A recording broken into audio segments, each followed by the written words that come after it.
Hey guys, what's going on? It's Ash here coming at you today in Clash Royale with a very special guest, none other than Yarn, aka Jimmy, aka Orange Juice. How you doing, man?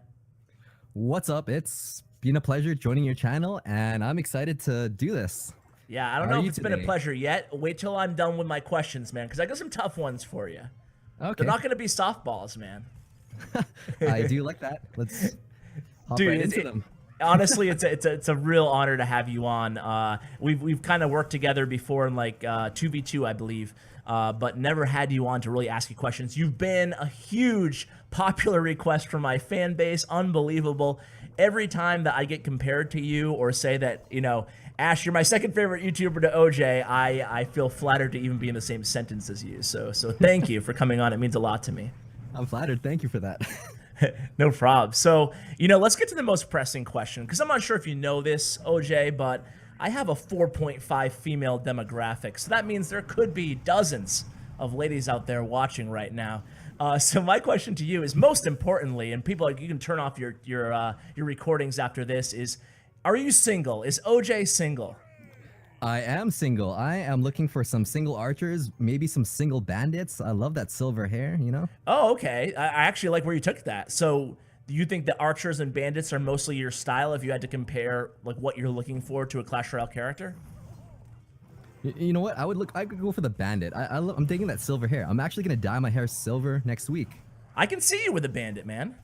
I can see you. Yeah, I think bandit and OJ kind of goes together. Like, the card I can't see you with is probably Valkyrie, right? Oh, she's too athletic for me. Yeah, she's like she's big. She'd be tough to deal with. But yeah, okay. So wow. Now that that's out of the way, onto YouTube, man. So like your channel grew to ginormous heights in a very short period of time. What was that like for you? And did you always have it in was your mindset always that you were going to put tons of hours into your videos and that's how you're going to stand out, or did that kind of happen organically? Well, I've always been a big fan of mechanical aspects of games and Dota and Counter-Strike, Street Fighter, looking at the frame rates of everything, the hitboxes of all those attacks and all that stuff. Mm-hmm. I've never really actually thought about doing it full time. It just kind of, my friend just told me to share my knowledge at the time, and from there it just kind of blew up. It's everything is still sinking in. It doesn't feel like I have that many subscribers. It's crazy, man. Weird thinking that I'm famous. You are famous, and it's totally well deserved. Obviously, you don't need me to tell you that, but you know your content. You can tell that you put crazy amount of time into it. Like how often on average for an instructional video, how many hours goes into that?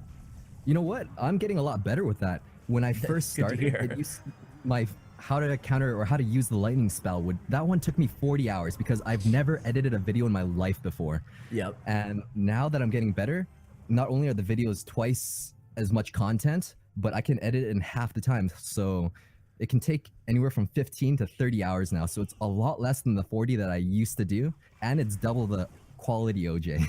Nice, man. Nice. That you can definitely tell that, you know, because you went from uploading maybe once a week to a little bit more frequently now. So you can tell that you're kind of easing into the role, which I think we're all happy about.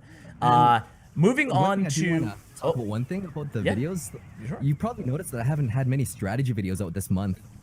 And I just want to tell everyone that the reason for that is because I just moved houses. I just got a new setup, had to change the backdrop and all that stuff, and I just haven't had that much time. Like, I've actually been researching the heal spell, and I've literally played 12 hours non-stop of the heal spell gameplay just to understand what it can and can't do.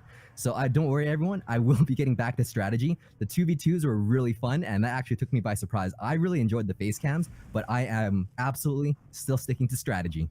Great. It's good to hear, man, because that's what you're good at. But, you know, I think it's fun to kind of let loose and have some fun from time to time as well. So it's good to see both. Of having fun, we should do a 2v2 sometime. What do you guys think about that? Let us know in the comments below. Or look at Yarn. Yarn's taking over this joint. I love it. I would love to, man. I would love to. I Yeah. think it'd be a lot of fun because Well, let's see what your audience says. yeah. No, I'm sure they're gonna love it. So you touched on a lot of topics that we're gonna be talking about. So let's do some lightning round with you. What is your best free-to-play tip? My best free-to-play tip, whether you are in Arena 1 or if you're in Arena 11, is don't spend money on any of the chests. I guess that's a given for the players that are older, but that have been playing the game for a long time. But obviously the grand challenges are the best value. I mean, like, even a grand challenge, even if you can only get 3 wins, you can constantly grind that. It's a really good value. And I don't remember the exact number, but it's always better than purchasing gold in the shop. The only problem is that winning 3 times over and over takes a lot of your time. So if you have that time to spare, those 10 gems or 100 gems are really worth it. If you're free to play, I recommend doing the 10 gem classic challenge just because it is a little bit easier. I don't know for sure, so don't quote me on this, but I believe that the pool is separate and the classic challenge does feel easier to me. Yeah. Oh yeah, for sure. Definitely easier to get 12 in classic. So if you were somebody who averages 3 wins on a grand challenge and you average maybe like 8 in a classic challenge, what would you do? If I'm free to play? Well, yeah, maybe you get like a gift card from grandma and you put $10 here and there, but that's about it. Oh, a gift card from grandma? Yeah. I would still grind the classic challenges. Okay. Maybe do like one of those special events that do cost 100 gems, save that for that. But the classic challenges just offer so much value. I agree. I agree with that assessment. Do you consider yourself a pro?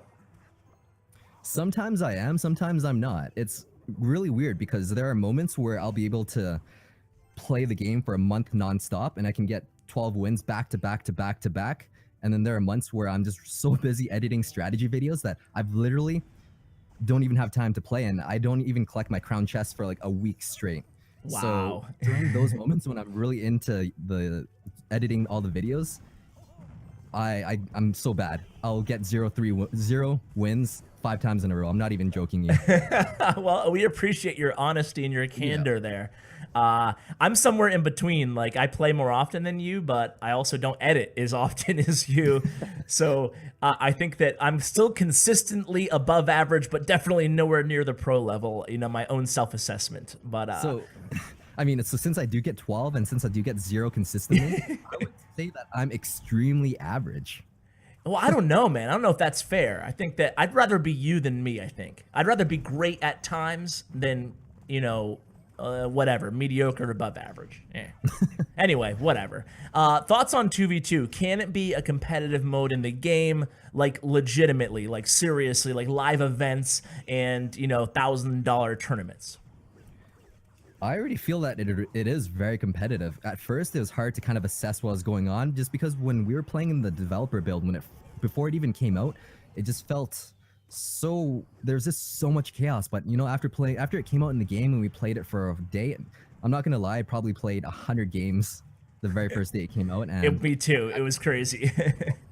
And just having voice chat with some of my buddies, it was such a huge difference in the gameplay, and there's just so many technical aspects. The only thing that I would change to make it a little bit more competitive is to maybe decrease the size of the King's Tower, just because it's so easy to activate.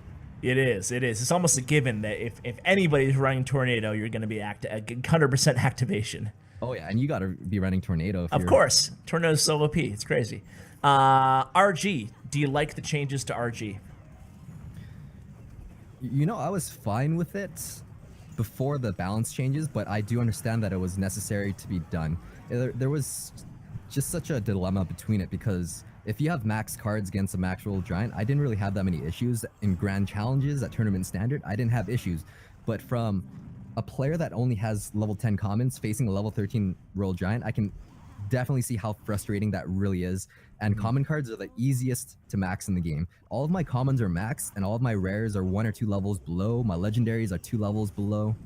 And to put that into perspective, a level 10 rare card has the exact same stats as a level 12 common card. So you can see how strong that truly is. It's crazy. Yeah. And really, when you see a level 13 roll giant, you're probably rocking a level 8 rare. So that's about 4 tiers below. And that's just ridiculous. And really unfair in ladder. But you know, I feel that they did add it in the game because at the time, when did it get released? In March or something like that of last Oh year? God, yeah, it's tough to say. I think it Yeah. was. I think it was before that, but I don't know. I could be wrong. Because when was the Helsinki tournament? It was around that time. But Okay, anyways, yeah. it was a year ago. And Yeah. a year ago, there weren't that many win conditions in the game. I mean, you could have a hog rider, but most players only had a level 7 hog rider. And this was kind of like a card for the free to play players to empower them, to give them a new win condition, something like a hog, but is easier to level up. It's cheaper. There's more cards you can accumulate, but that totally backfired. When everyone has access to that, then everyone is playing that card. And Yep. here we are today with a nerfed Royal Giant. Yep. No. Okay. So you're the developer, you're lead developer for a day, or you're lead designer, you're Stefu for a day, OJ. What are you doing? Are you touching Royal Giant again, or are you just gonna, are you gonna convert it to a rare, or are you just not gonna bother right at this point? Well, if I'm Stefu for a day, Just a day though. You gotta make the change, and you're out. I'm sitting in bed because I have a migraine and my nose is bleeding from all the stress. All the variables you have to consider. It's so much more than just one interaction. There are trillions of permutations of interactions. If you look at all the tile placements of everything, there are already billions of deck permutations. It's just too much to account for. And if you, I can't even imagine the spreadsheets that he deals with. It's probably like thousands of pages of He's a data. genius. And I even feel with, pretty confident saying. of course, and even with the spreadsheets, you can't account for those trillions of permutations, new interactions. Maybe they didn't think of, I don't know, what if like Clone Spell worked really well with some mystery card in the future? I don't know. It's true. So what are you doing? Don't dodge the question. Are you doing anything after your nosebleed is stifled?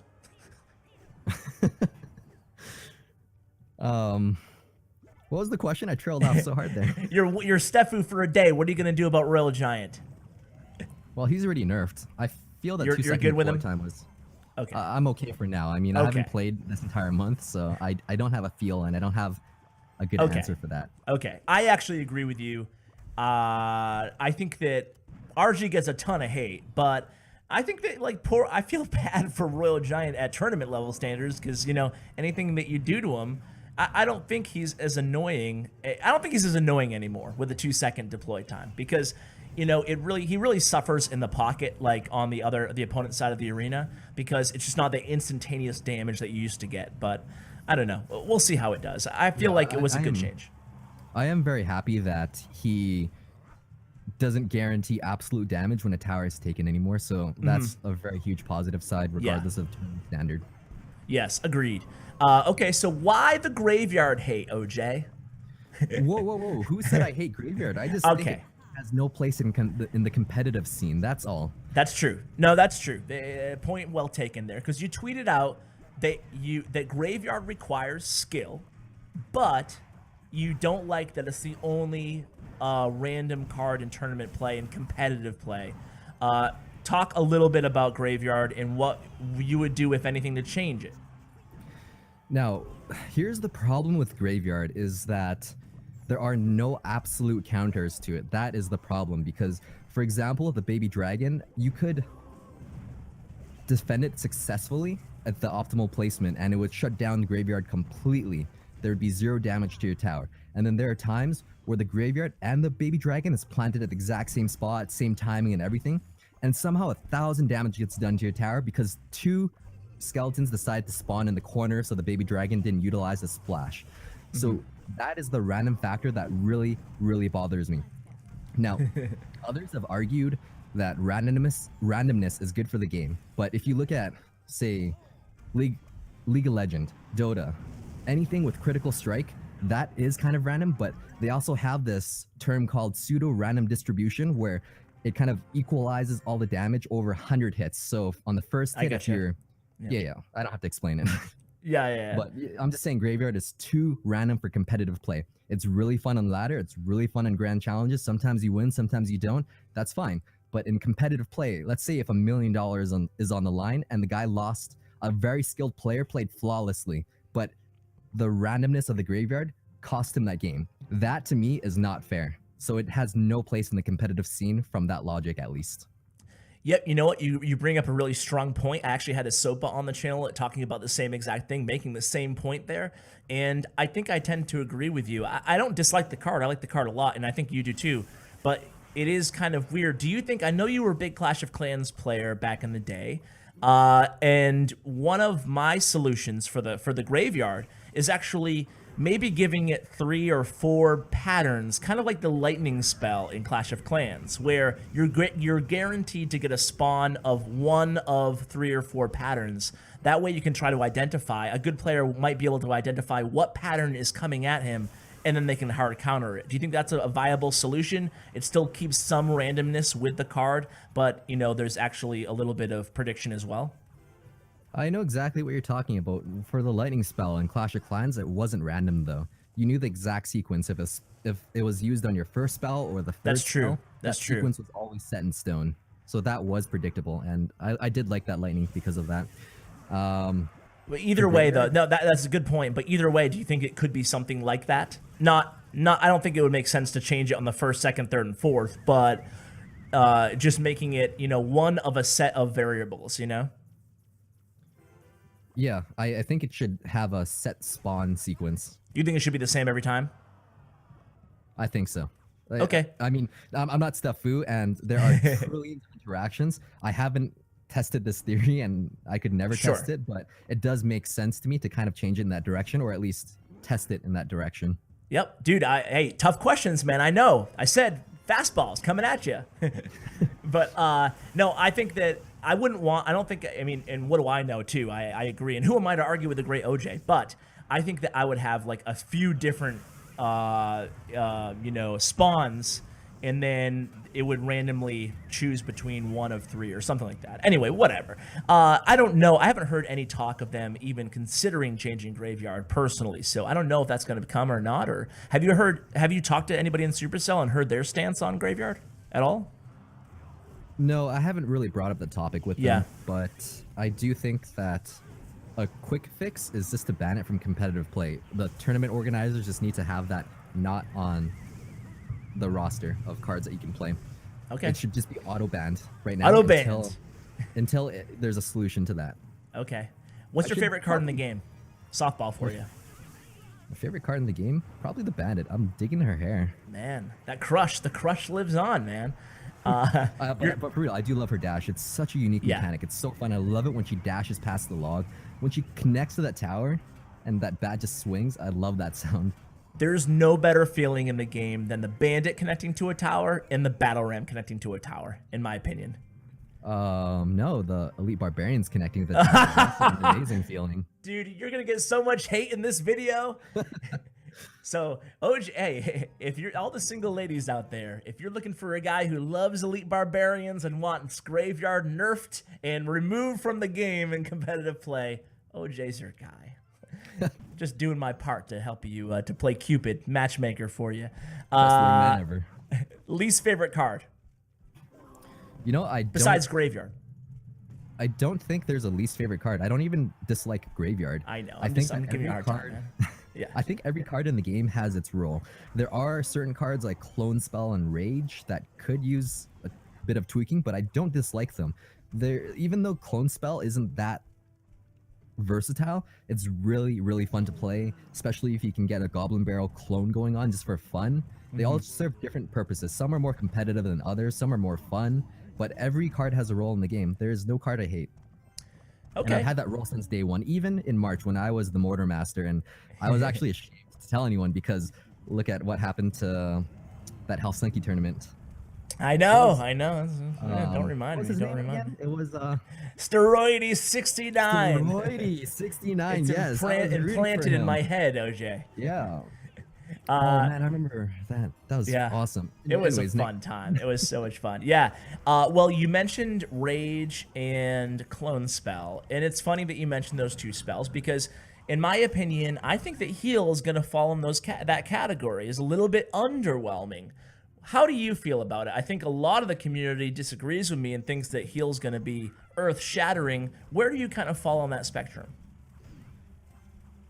I would have to disagree with you on that. I've Okay. tested the heal spell, and if you look at the theoretical aspect of it, for when you use rage spell, you use it to win even harder. For example, there's 3 musketeers, you split them, they take care of the 2 musketeers on the left, but they've expended all of their elixir. So that 1 musketeer on the other side locks to your tower. You rage her, and you're winning even harder because she already did do damage. She's just going to do even more damage. Now, for the clone spell, it's also an offensive spell where Really quickly, let me interrupt you rudely. So you think that rage spell is good? no, I just think it's classified as an offensive spell. Okay, go on. And then for clone spell, it's also classified as an offensive spell where if you've got minion horde and you clone them, you're going to win even harder if they don't have something as simple as a zap or an executioner to take care of everything. So yeah, the clone spell is kind of weird because it kind of disables your troops as it does that clone splitting thing.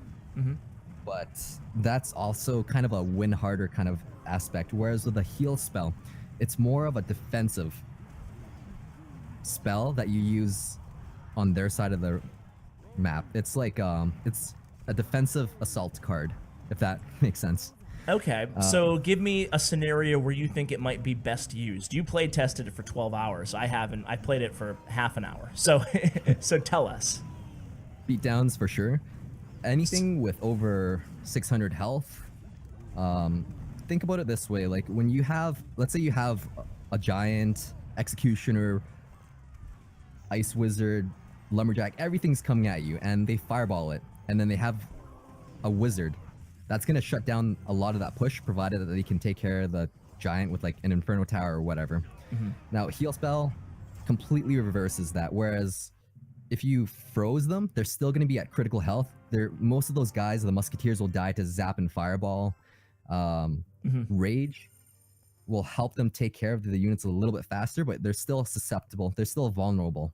And the clone spell, it's gonna die. Everything's gonna die to the log.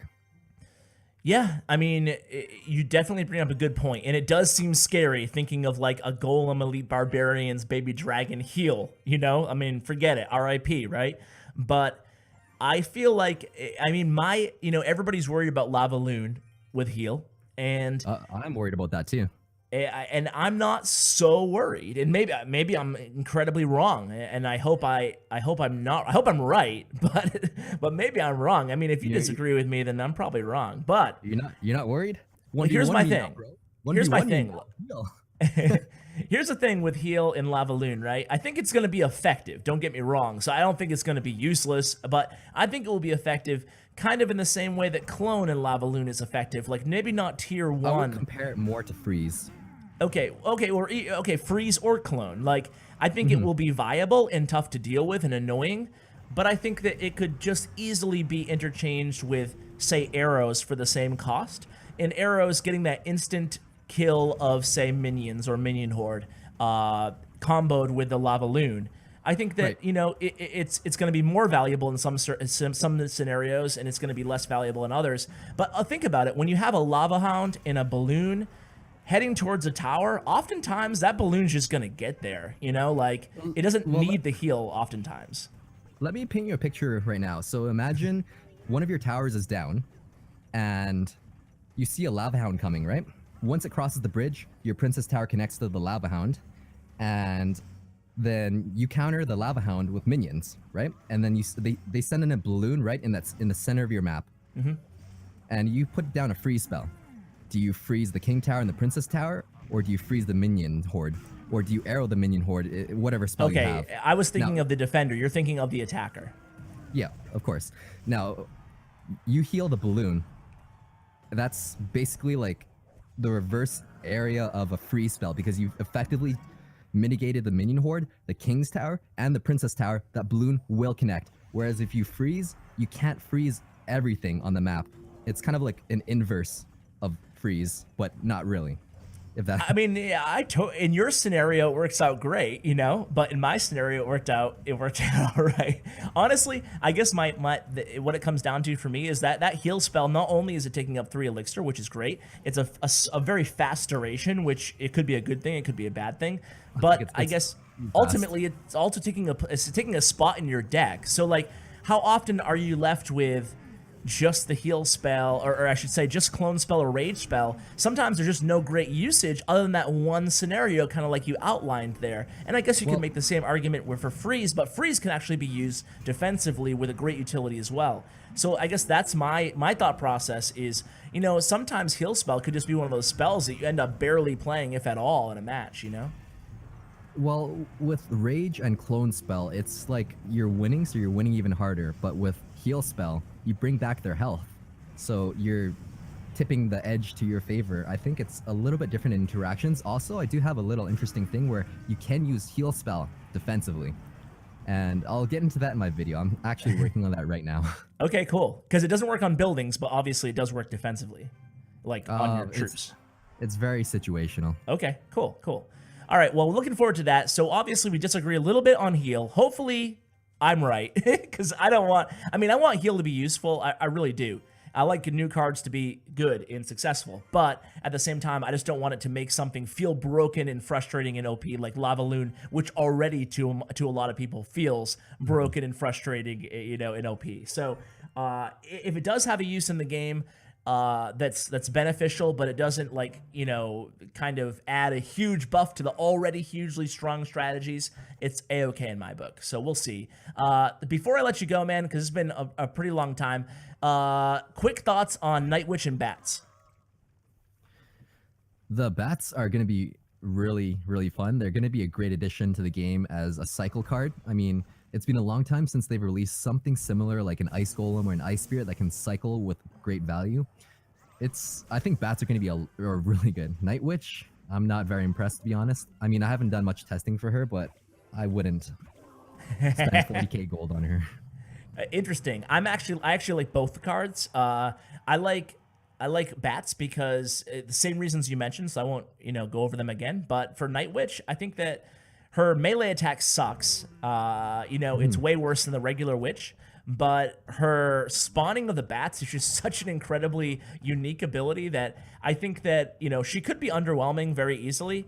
It's going to be tough until we see it live, but like the fact that she can spawn like 8 bats before if placed behind the king tower, before she even gets to the bridge, is like, it's going to be annoying to even deal with, you know, because obviously log's not going to do anything. Like all the cards that you would normally easily counter a witch with, you know, it's just like a lot of bats coming at you, you know. It's pretty overwhelming, but you know, we'll have to see, I guess, live. It is air and ground, so that does make you need to carry an Electro Wizard or something like that. And the thing that she does have going for her is that she's a legendary, so she's basically like a beefier witch for 1 less elixir. So I think she'll provide some value. I'm not impressed with her melee attack. I'm not saying she's bad. I personally, it's not my playstyle. All right, so let's end off with, what do you want from the next update? There's been a lot of like kind of Easter eggs, little hints that the Clash Royale team has kind of dropped for us. They said there's going to be a new game mode having to do with 2v2. They said that maybe not next update, but the one after that, they're going to work on a revamped new tournament system. What are you most looking forward to in the game? I'm looking forward to a 2v2 ladder. It just makes so much sense. There's so many people playing 2 versus 2, and having a ranked system would be really, really fun. And do you think it should be ranked for teams, clans, or just individuals? I'm going to leave that to Stefu. He's a brilliant mastermind. All right. OJ, thanks so much for coming on. What else can we be looking forward to from you? I know you're finally settling in on your new home. Congratulations. And yeah, and we have the heal spell stuff coming up. Anything else on the horizon? Right now, I'd like to do a few more tech videos before the end of the next month, but other than that, the heal spell is going to be very interesting. I hope I'm wrong, and I hope you're right, because it feels very complimentary of the already strong Lava Loon. Okay, we'll see, man. You're scaring me because you played it so much more than I have, so you're scaring me. But guys, thanks so much again for coming on, man. I really appreciate it. Yeah, no problem. Thanks for having me on. We should do some 2v2 sometime. Yes. Or whatever your audience wants. Do they want more strategy from me? Do they want a 2v2 with Clash with Ash? It's up to them. Yes, I want you guys to, you always do, my OJ, I gotta tell you, man, you might be jealous of my comment section, because my audience is the best at comments. Like, so little trolling and so little spam and so much like thoughtful comments. So maybe that's like the one thing I got going for me in the YouTube game, thanks to you guys. So yeah, you guys, let us know, give us some ideas. How can we work together in an interesting and kind of creative way beyond just, you know, chats like this, which I thoroughly enjoyed, but like any ideas for us to kind of come up with, whether it be 2v2 or some sort of a challenge, just let us know. And yeah, I mean, that's it for me, man. Anything else? That's about it for me. So stay tuned for more quality Ash. Oh, I got the quality Ash. Thanks, man. I appreciate it. Guys, thank you so much for watching. Thanks to my guest, OJ, again. It was really a pleasure talking to him. Huge shout out to my YouTube partner, Bren Chong. You can find out his information in the description below. Guys, thanks so much for watching. And as always, take care, guys.